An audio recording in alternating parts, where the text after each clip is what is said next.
We know that this is not your first time to the country, but it is indeed your first official visit to China as the Director General of UNESCO. And I saw in a video a few months ago that you said you were counting on this trip to advance some of the key priorities between the two sides. So tell us a little bit more about the outcomes that you hope to achieve and also more about this mission. And it's my fourth visit to China. I have visited China 3 times before, but in another capacity, mainly working with museums and heritage. And now it's my first visit as Director General of UNESCO.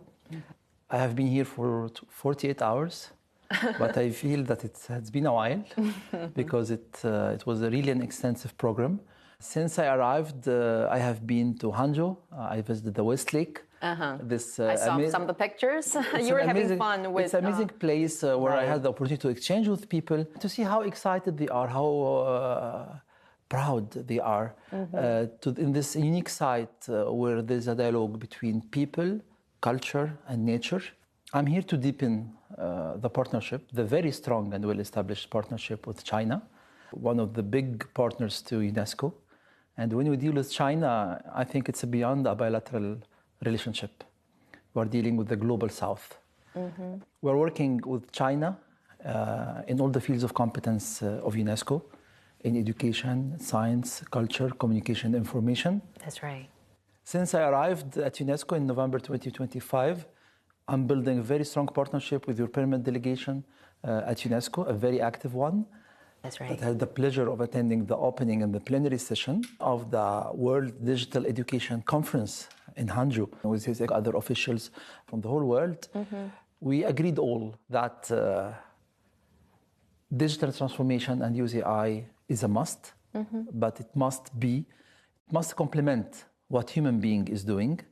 It must be ethical, equitable, and inclusive. Then I arrived to Beijing and I started my visit with the visit of the Capital Museum, this complex of 5 sites and buildings, welcoming more than 8.5 million visitors a year.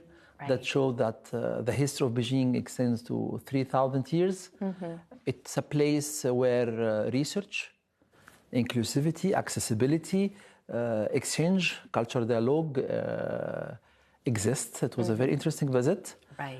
Then I had a very warm welcome by His Excellency Mr. President Xi, and where he reiterated his strong commitment to intercultural dialogue, Right.